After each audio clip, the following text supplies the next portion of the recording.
All right, so today we are on lesson 5 of Judges, and this covers Judges 9 through 12.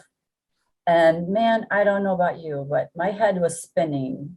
My head was spinning reading all of this week and trying to sort it all out and going back over things and like, wait, who was that person? Where was that? Who was fighting who? And I almost gave up.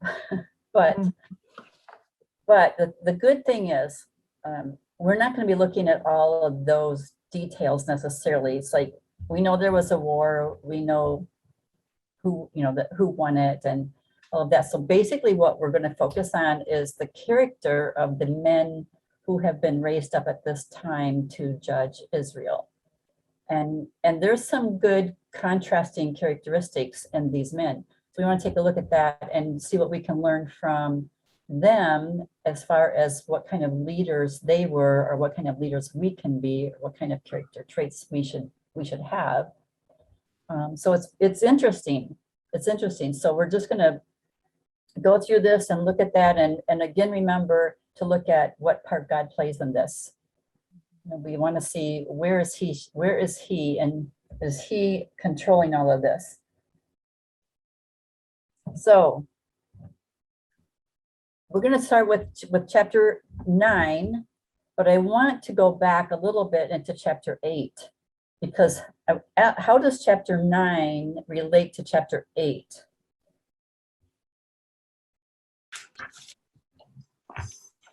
If you just go back, if you have chapter 8 handy, if we go back just to the end of it, like say verses 30.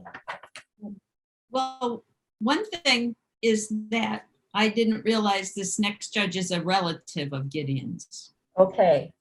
Yeah, I don't know if that's what you're talking about, but that was right. a new wow, there you go. Mm-hmm. Right, and that's something you would not know if you just started reading chapter 9. Mm-hmm. Right, that's why you have to keep things together. It's not, the chapter divisions were man-made. Mm-hmm. So if we go back to verse 30, is that where that was, Sue? What's that? I'm looking for the verse in chapter 8 that says that he was verse 31, Linda. Yeah, thank you. So that's where we pick up that this next man, Abimelech, is the son of Gideon, right? What else did you see at the very end of chapter 8 that we can pull into chapter 9?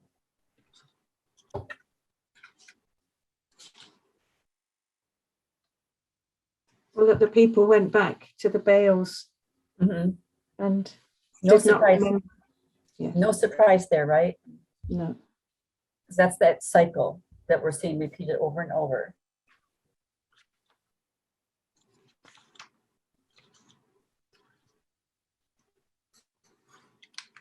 Okay, anything else in the end of chapter 8 that brings us into 9?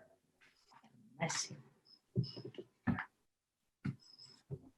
All right, then let's start looking at chapter 9. I'm going to look at this. Go ahead. Okay, must have been a oops. All right, chapter 9, and the first 6 verses. The first 6 verses, who are we talking about? Who's the main character here?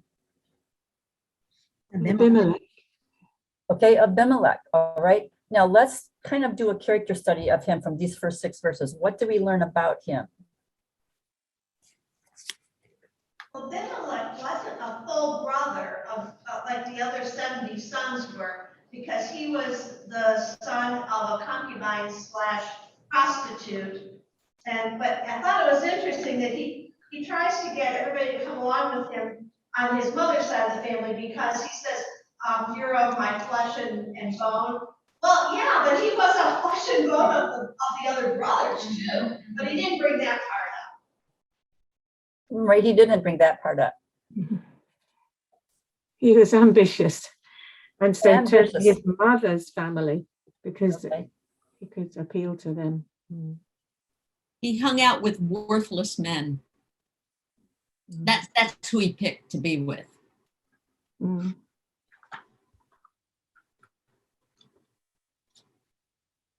What else do you see about him? He killed his brothers. Oh, Oh, yeah, that. Oh, that. oh, Yeah. that, Just 70 of them. That's, yeah. How many brothers did he kill? Couple, maybe 70. Yeah, maybe 70, which we saw back in chapter 8, that Gideon had 70 sons, and he had Abimelech.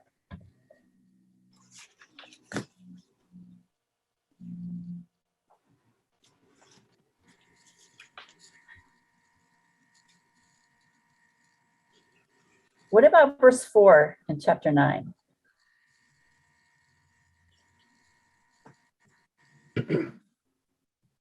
mm, Hmm.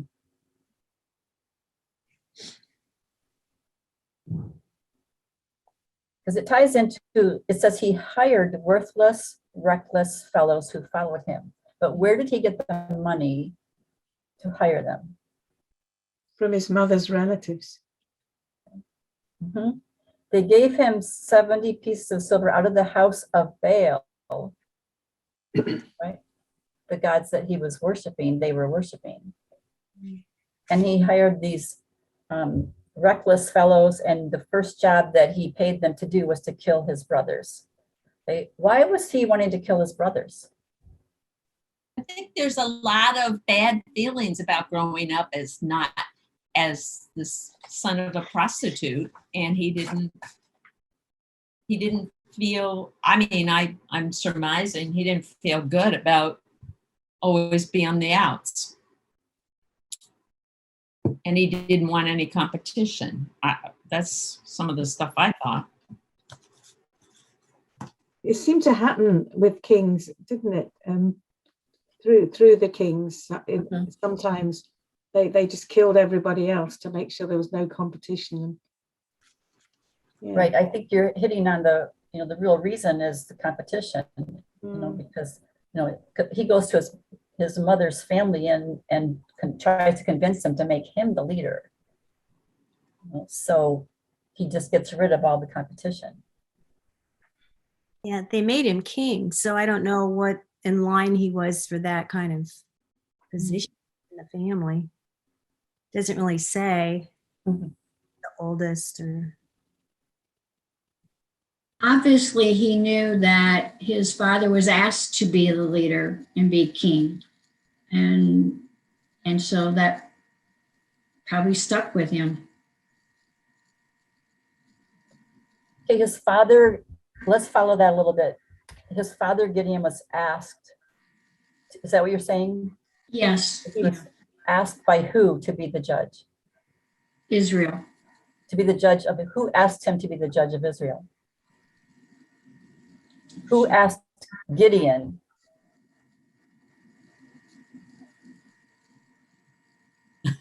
Pull this out of your memory back here. Remember Gideon, where was he? In the threshing floor, threshing out wheat, hiding from the Midianites. The men of Israel said, rule over us. Yeah. Verse 22, 8:22. Midian, the men of Israel. Okay, Somebody else? I'm going back further than you are, so let me just try to clarify. Okay, let's compare Gideon and Abimelech. Okay, how did Gideon come to be the judge in Israel? Oh, it was the angel of the Lord came, wasn't it? Right. Yeah, So yeah. God came to him, remember, and said, valiant warrior. Yeah. And then remember last week that we talked about how God brought him along and gave him all the signs to become the judge. So God called Gideon, he raised up Gideon when the people cried out to him. But now we have Gideon is dead. And now how is Abimelech going about making himself king? Did God call him to that? No, No. And in this period of time, do we even have kings? no. Right. So he is totally off track here.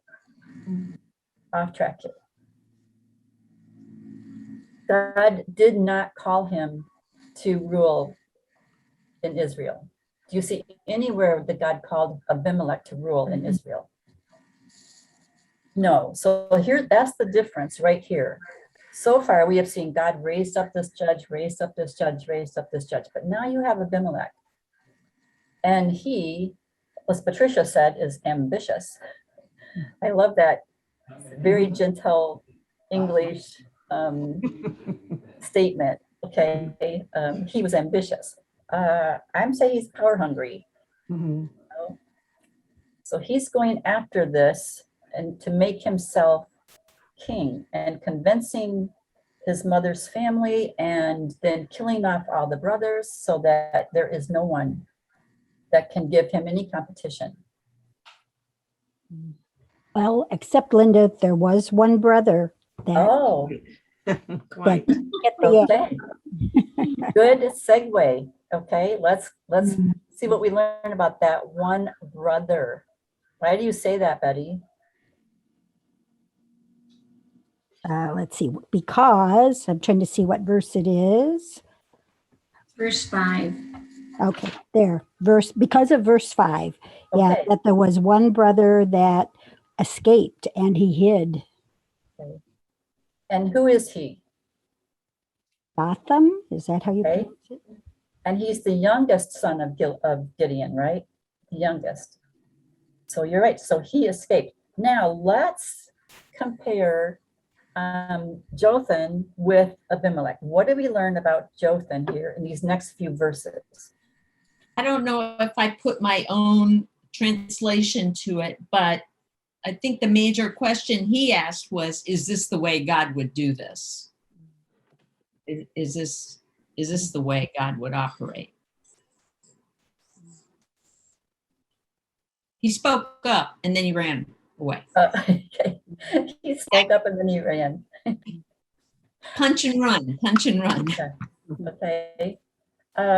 So let's explore that a little bit more. How did he speak up? Where did he speak up? Who did he speak up to? Um, Mount Gerizim, Yes. that's where he went, to the place where the blessings and the curses were delivered, right? Isn't that the Right. place? Right. The blessings and the curses on those two mountains.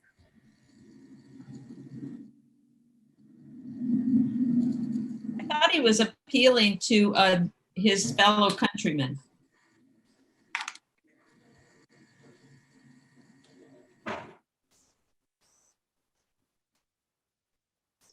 So his fellow countrymen, meaning these people who have just agreed to follow Abimelech. Mhm. All right. So now the next part of this is this fable about the trees. So why does he tell them this fable about the trees? Well, first of all, in verse 7, he stands on the mountain and he says, listen to me, you leaders of Shechem. Why?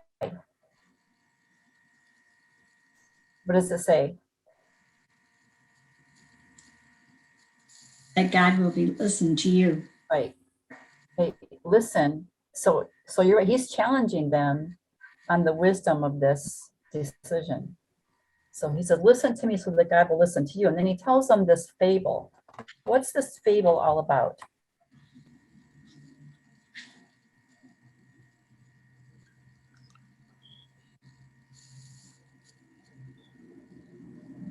Okay, it's about trees, right? The trees wanted a king. And there's 4 kinds of trees. And what does each one of them say? No thanks. Until you get, yeah. Why would I want to do that? Okay. I've got it good. Why would I want to do that? I've got it good for different reasons. Mm-hmm. Right. So you have the olive tree, the fig tree, and the vine, all saying, I'm producing, I'm serving, and why would I want to give that up and become the leader? I'm not seeking that. I think too, part of it is due to the fact that they realize they're responding to the cedars of Lebanon. There was no greater tree than the cedars of Lebanon. So how do I rise up to become a ruler over the greatest of all that there is already? Excellent point. Great point. So they're recognizing their place and their service in that, in the kingdom. But then what's the last tree? Bramble. The bramble. What do you learn about the bramble? I don't know if they're saying the bramble was even a tree. Is bramble a tree? Usually, Well, in my vast knowledge, vast horticultural experience, Oh. I would say no. Okay. How would you describe the Other- bramble? More horticulturally expert. I'm so glad to have you today on that. Yeah. What I saw was it said it was a thorn tree and that it had no good fruit, no fruit at all. Yeah. No usefulness. no. And the bramble says, come sit under my shade. Can't do that. Why not? It's thorny. It'll hurt you. Yeah, there's really no shade No. with the bramble. So who does the bramble represent? No, Abimelech, I expect. Abimelech. Okay. So his question is then, who do you want? Why are you asking the bramble to be king over you?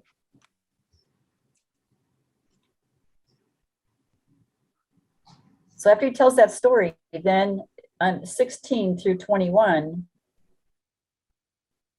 what does he propose to them?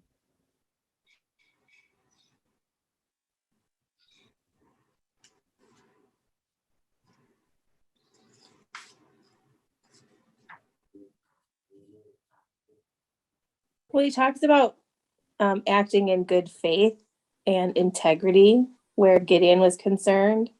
Then go ahead. But if not, then basically I hope you get devoured. Yeah. Yeah, so he actually issues a curse, right? So if you're not acting in integrity, and if you're not respecting what my father did to save you, then I'm expressing a curse here. But yeah, the question he proposes, if you're acting in out of integrity, then great. Go for it. And that curse happened. Okay, yeah, and the curse happened at the end of this chapter. I'm going to just take a second here because he wants to be king over them, right? Now you looked up some word studies and cross references on page 52 about a judge versus a king.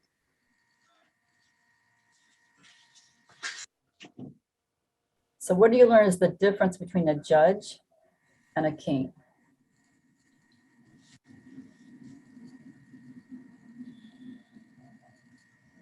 Is this the part on the theocracy and the monarchy? Yes, No. the theocracy and the monarchy, yes.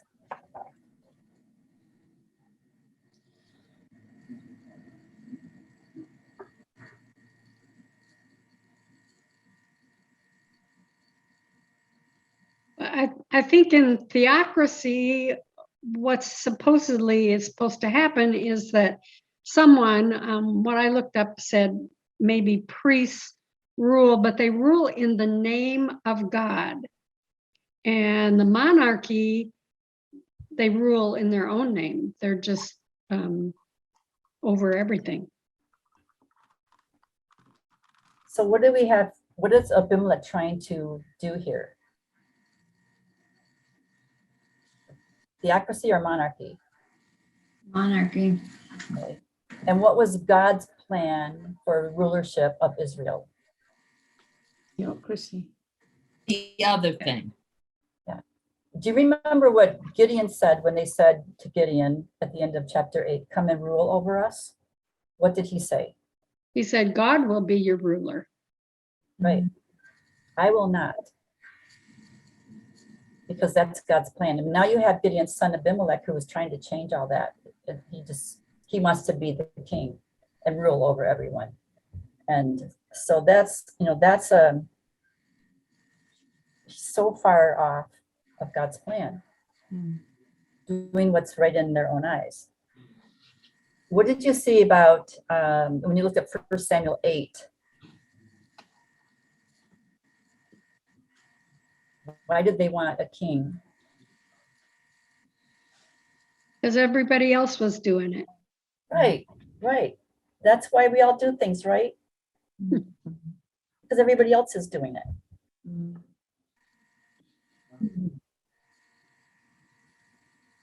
And we know from that experience that did not go well when they got what they wanted.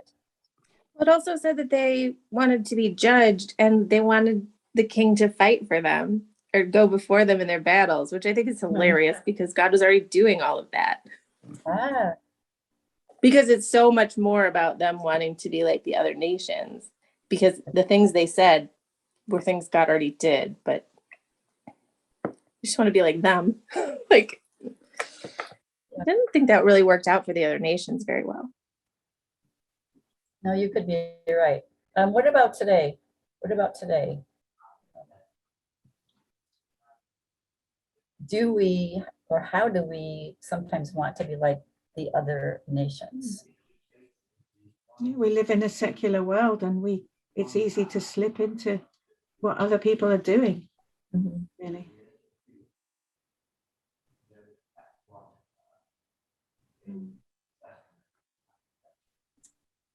Well, we can slip into the reasoning of a secular mentality.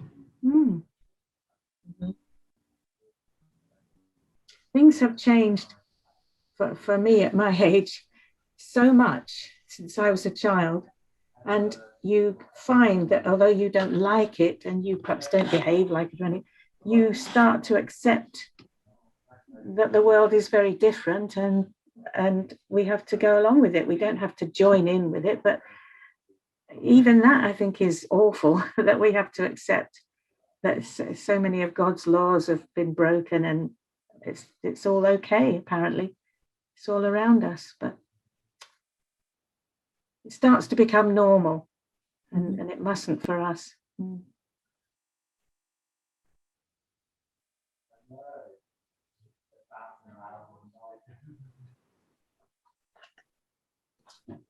And I think if we go back and look at Jotham, when he saw what he disagreed with here, what he knew was not God's plan, what did he do? He called them out on it. Called them out on it, and then he ran, as he Yeah. said. And then he ran. Which I would too.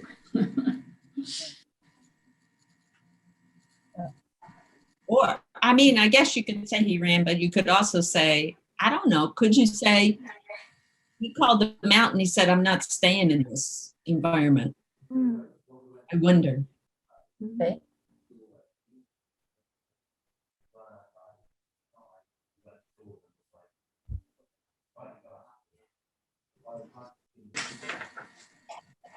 Well, and it says too in verse 21 that he fled and went to Beer and lived there because of Abimelech, his brother. What had Abimelech done to all the other brothers? Right, that's like a horror movie where you stay in that haunted house instead of leaving. Yeah. So he did speak up against what he saw was wrong. And then he issued the curse. Okay, if you're not acting in integrity, then I I've lost the verse.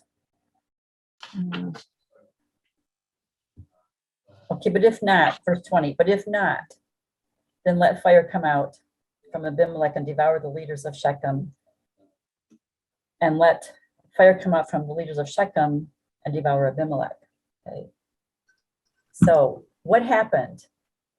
What happened? Verse 23 starts that. God sent an evil spirit between Abimelech and the leaders of Shechem. Right. So who begins the curse? God. Yeah. I think Jotham, being the youngest, had a chance to see Father Gideon living more for God than the other brothers may have seen. They knew him before he was a mighty warrior. They knew him as a hiding person. But Jotham had a chance to see his father fully. He more of his life, he saw his father living in godly ways. Every kid is raised by a different parent. Oh.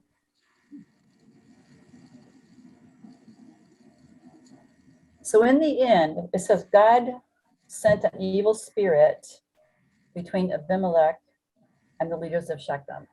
And now, how did that play out? We're not going to look at all the details of that, but how did that play out? Do you have the phrase or the saying over there, when thieves fall out? When thieves fall out. Do you say that? I may have heard Englishmen say it. Oh, right. Yes. Well, it's kind of like that, that they're all bad, and now they're quarreling amongst themselves. Mm-hmm. No, I think that's a good description of it, because they are all bad. And we saw Abimelech in the very beginning. You look at his character, and he's bad. And then he hires bad people around him. And then they kill off the brothers. And now there's a power struggle, right? There's a power struggle. So it's, yeah. So in the end, is the curse fulfilled in the end?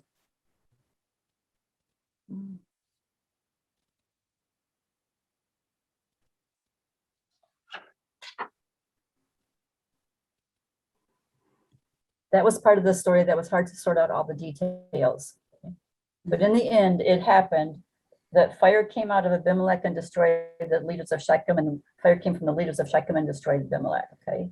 So in the end, that's exactly what happened. And it says in verse,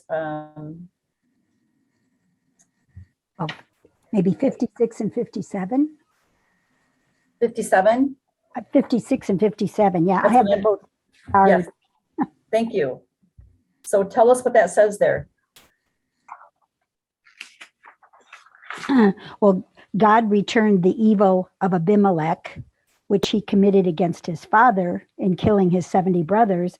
And God also made all the evil men of Shechem return on their heads, and upon them came the curse of Jotham. Right. So yeah, the Right. curse came. So by doing this, God avenged the blood of the 70 brothers, right, and put it on Abimelech.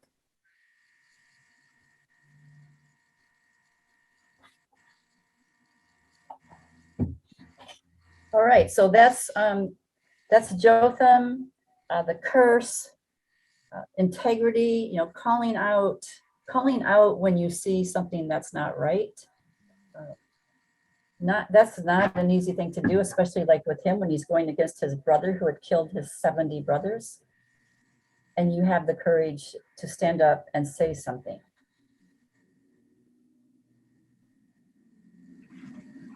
So what do we learn from Abimelech versus Jotham?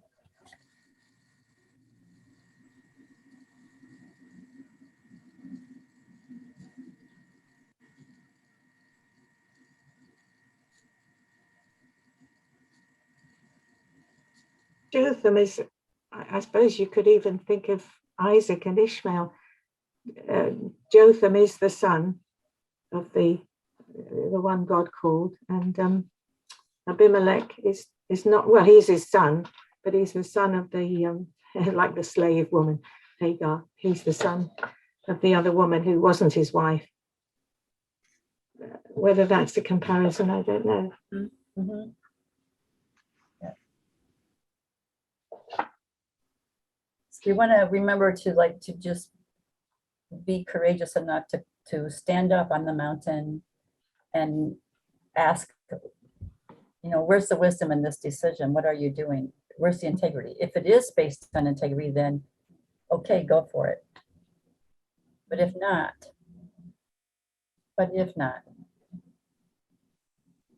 so let's look at chapter 10, because it says, after Abimelech, there arose to save Israel. Who? The next judge. Allah. Tola. Mhm. And how long did Tola reign? 23 years. 23 years, and then he died. And then another judge was raised up in verse 3. And Jair reigned for 22 years. And when he died, then we go to verse 6. And again, what do we see happening?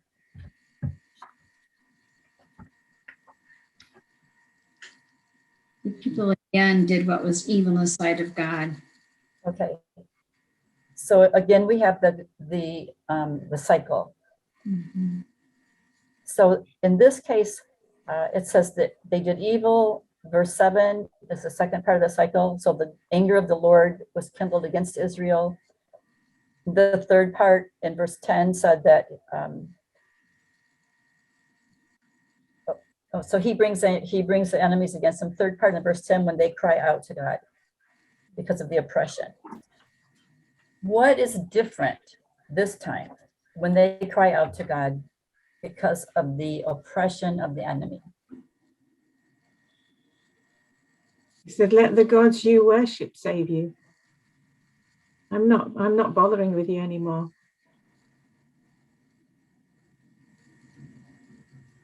I will save you no more.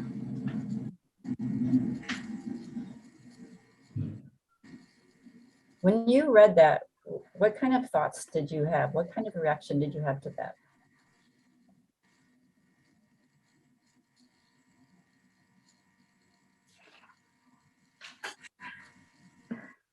I thought about what we learn in Revelation about the temple being shut, the doors to the temple being shut, and no, that's it. That's like, I just don't want that to be, that's scary to me to think.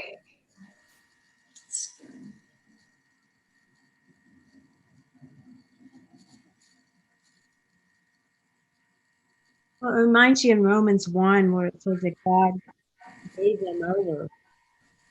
It's almost like, okay, he has his limitations and he gets angry and he allows us to live with the consequences.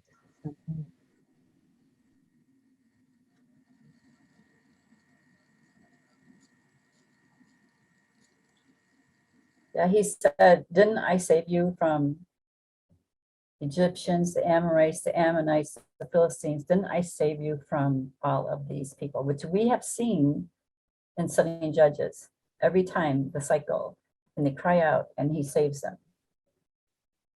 And this time he's like, no, go ask the gods that you worship to save you. Let's turn that around a little bit. How would you think that that God felt in this? They kept rejecting him and his love for them. Mm-hmm.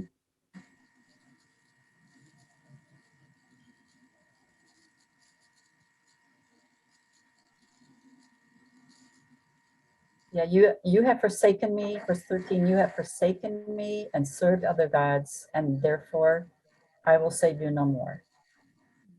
Like Jeannie said, that's a very sad statement. And a very serious one, because the other gods were never going to save them. Mm-hmm.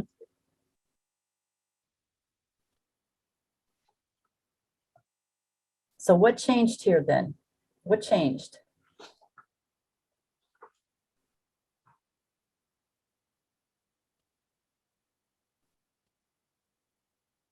Is that the way it ended when he just said, just go ask the other gods to save you? No, they put away the foreign gods, didn't they? Yeah. Have we seen that before in any of the times that they've cried out? Do we see any kind of repentance from them before? Yeah, no. And they finally said, we have sinned, which we hadn't heard before. Mhm. Right. We have sinned. That's a statement of repentance. And they finally take ownership. All the other times they're just crying out, save us, save us, save us. But now they're finally taking ownership of what they have done. They're having, like, God is making them face their own actions. So we go from the God who is so nice and who's always there for them to now a little bit of tough love of, this is the choice you made. I still love you, but you have to live with what you've done.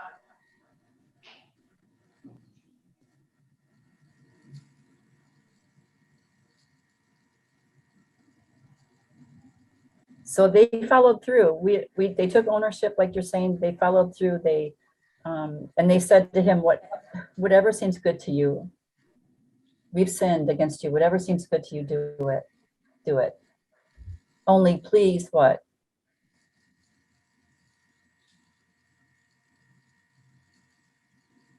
In verse 15. Deliver us. Deliver us. Please deliver us. So they've said that before, but this time they're like, we have sinned against you. We're going to put away these other gods, but please deliver us. Please deliver us. I think it's important to understand there's a difference between God saying, I'm done, I'm not doing it again, and him not loving them. And the reason I say that is found in the last part of this next verse, because he looks at them and he's grieved by their misery. He still loves them, Right. but he's had to draw a line. So it's not when he says I'm done with you that he doesn't love you anymore. He still loves you, but he can't keep going down this path. What's he mean by that?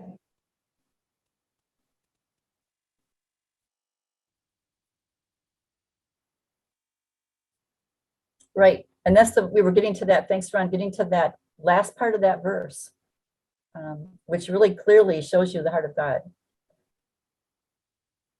Yeah, I do still love you. But at some point, it's like Jeannie was talking about in Revelation, when the door to the temple is closed, at some point there's an end to it. But God is not finished with them yet, right? He's not finished, but they have made the effort. They have said, and so they did put away the foreign gods, and they served the Lord, and he became impatient over the misery of Israel. My impatient, seemed a strange word. He became impatient over the misery of Israel. And I wrote it down someplace what it says in the New American Standard, but it's more like he couldn't take it anymore. The New Living says, instead it says grieved. He's grieved by their misery. Okay, right, grieved. And he can't take it anymore. So now that they have actually said we've sinned, and they have put away the gods, and they were serving the Lord. Now he's grieved. And so now we're going to see what happens. Is he going to deliver them like they're asking? So the next thing that sets it up, and again, we're flowing from one chapter to another.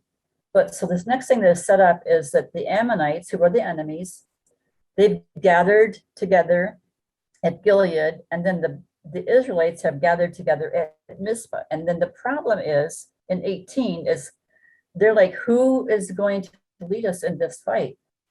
We don't have anyone to lead us in this fight. So let's see what God does in chapter 11. Who is chapter 11 about? What's the next person? Jephthah. Yes, yes. So let's see who he is. In chapter 11, Jephthah, what do we know about him in the first 3 verses?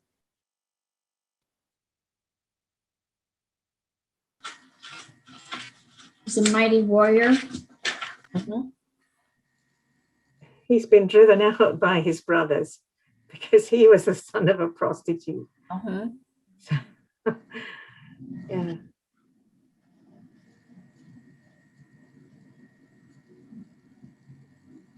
So what did his brothers do to him? They've driven him out, but they realize now actually he'd make a pretty good leader, so they need him. Yeah. So he's been driven away by his brothers, and he's living over here in the land of Tob. And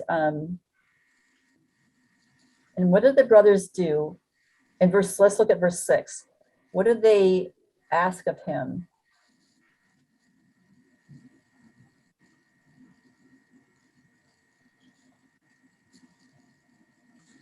Come and be our leader, that we will fight against the Amorites. Why do you suppose they went to him?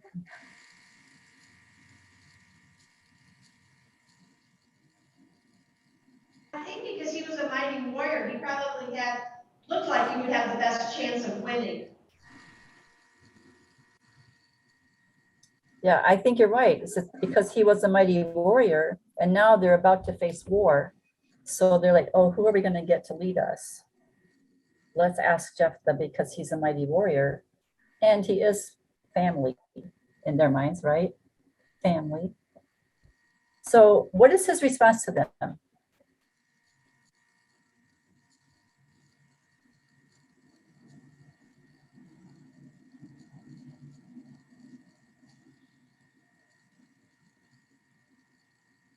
I think Patricia was a little alluding to it a little bit. You hated me. You drove me out. Why come now? Yeah. But does he say he'll do it? Yeah, in verse 9, he tells them, if you bring me home to fight against them, and if the Lord gives them over, I will be your head. So he is Absolutely. bringing the Lord into this. Right. So he's bringing God into this to lead them. And so they make this agreement, and they say, the Lord will be our judge here, right?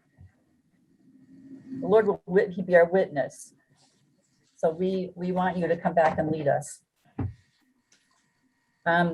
So how does he approach this?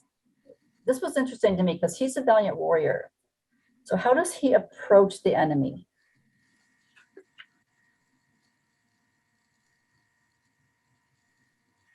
In 12 through 28, what is his tactic here?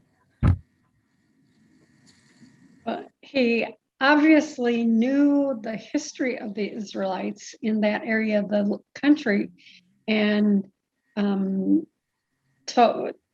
the Ammonites, you say that we came and took your land, but that's really not what happened. Hmm?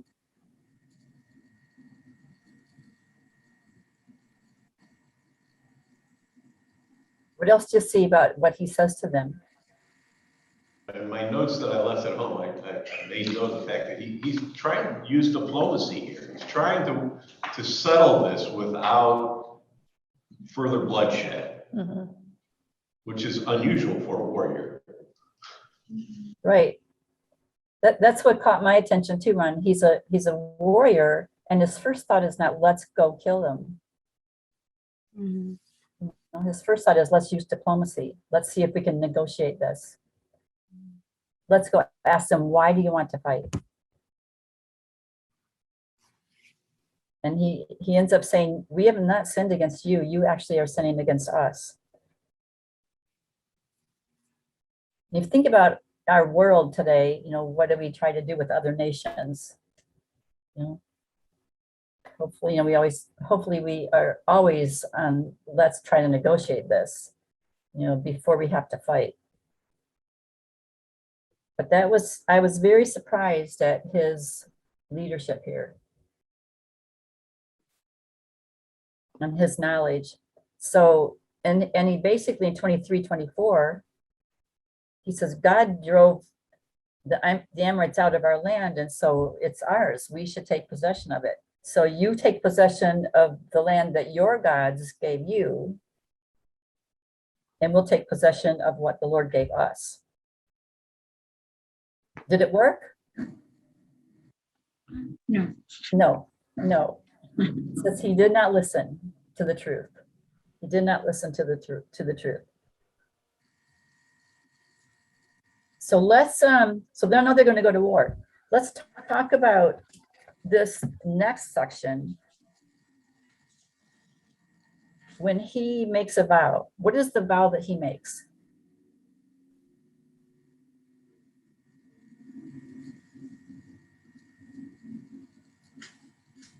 He's going to sacrifice the first thing that comes out of his front door when he gets back, if the Lord gives him the battle.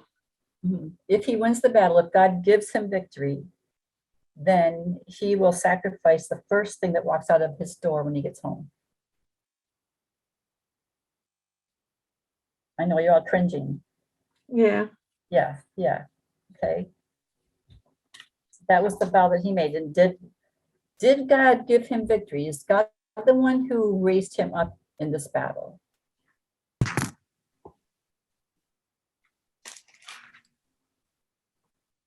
Yeah, right? Yeah, verse 32, it says, the Lord gave them into his hand. Right. So he all along was, okay, I'll do this if the Lord is with us here, if the Lord gives us victory, and then I will be your leader. And we see it says that God did. So God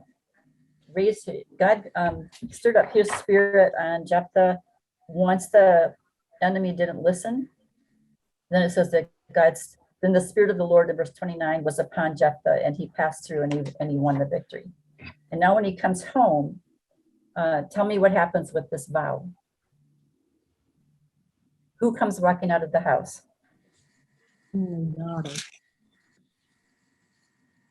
His daughter, okay? The only child. Only child. Only child. So tell me what you think about this. What did you learn when you looked up some references, cross references? What conclusion did you come to about this vow that he made?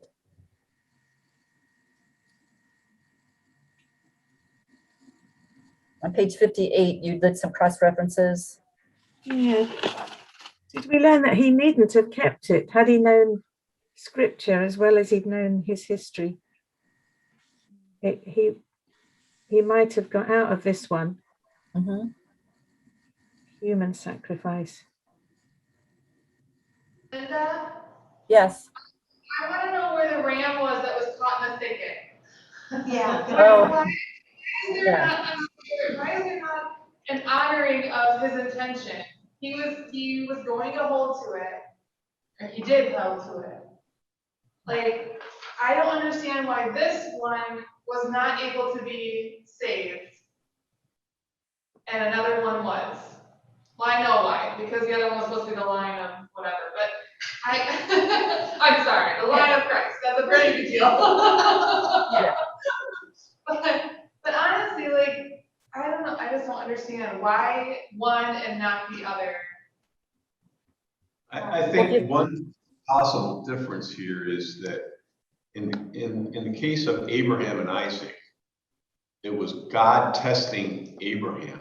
In this case, it's a case where Jephthah has come and said, if you'll do this, then I'll do that. So it's kind of the opposite. It's Jephthah testing God. Right, yeah, that's true. And I think that's maybe a difference. And you know, there's never a guarantee that in our lives, if we face a situation like Abraham faced, that God's not gonna stop it. There's not always going to be a ram in the thicket. Sometimes we have consequences that we have to pay. To walk through. And I think in this case, it's just an instance where there was a consequence that had to be paid. And so we don't like that. My wife hates it, but I think it's, I think there's some truth there. But there was a price which could have been paid for a daughter. She could have and I been mean, redeemed. Abraham, yeah, I think that's really good. Abraham, God was testing him, but he didn't have Leviticus to look at, did he? I suppose Abraham. Right. Whereas this is later, and it's a tough one. It is a tough one. It's hard to wrestle with this kind of a thing, but he did have, number one, like Ryan was saying, he probably should not have made that vow. Like, if you do this, so it was a kind of a rash vow.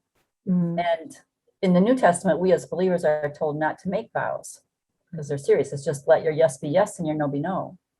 Don't make a vow, okay? Because they are serious. I mean, we make vows in our weddings, in our marriages, we make vows. They're serious. So we make other kinds of vows, but just to make this, like, if you'll do this for me, then I will do this. Then he should not have done that. But then when he says he would, it's interesting, there are two thoughts on this passage, two thoughts. He said, and here's the catch, because he said he would, whatever came out of his house, he would offer as a burnt offering to God. Okay. What is a burnt offering? It's something fully consumed, right? It is so fully consumed. So that's what he said he would do. And then it says that he did as he said. So does that mean that he actually made a human sacrifice of her? Don't know for sure. But the other thought on this is that because she says she was mourning her, I'm trying to find the verse. Virginity. To mourn my virginity. And so she goes away that she will never have children, that she will never have children. So there's two thoughts, and one you might like better than the other one. Okay, one is that he actually did offer her as a human sacrifice, which was being done in those days. Okay, but he should not have done that. The other one is that he would have dedicated her to the Lord, to service to the Lord for the rest of her life. And she would be like serving in the temple and would never be able to have children. So there's two schools I of like thought. that one. Yeah, that's You better. vote for that one? I like that one. Okay, I thought you might. Yeah, there's another hand. I see that hand, Heather. Go with that. Okay. But Because also it talks about the women lamenting. If she had died, they would have grieved rather than lament. Because lament is where you're sorry about something, I think. But if she was in the Lord's service, they were lamenting that she hadn't become a mother, wife and mother, and had children and offspring. But if they were lamenting this happened to her, that she was in the service. I have to go with that one because I can't do the other one. At the risk of continuing this discussion over dinner this evening, my only response to that is that we have to be really careful that we don't Interpret. Yeah. we don't make ourselves believe that God is not going to require things of us and that there aren't real sacrifices and real consequences to our actions. And I think I don't know that it really matters to our study of the story as to what the right answer as far as what happened to this child was. But I do think it matters that we don't sell short the fact that God requires things of us. And sometimes they're very, very difficult things. And sometimes they would appear to not be the judgment and the actions of a loving God. It's true. And when we do that, we start to then slip into into the environment where we dismiss our own sin and our own consequences, that no, God will not punish me for this. God will not hold me accountable for this. And I think that's the danger of dismissing it as too easy. You know, there are difficult things that we have to face because of our own actions, because of our own commitments that we make.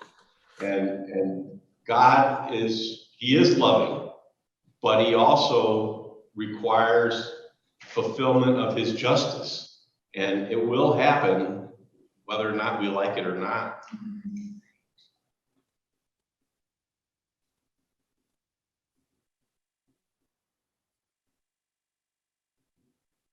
Any other comments on that? I think that's a great summary, a great lesson. We don't know exactly, we don't know. The commentaries say there's not enough information to have a conclusion to whether he did or he didn't, or which way it turned out. But again, you know, the value of it is to take away that there are serious consequences when we vow something.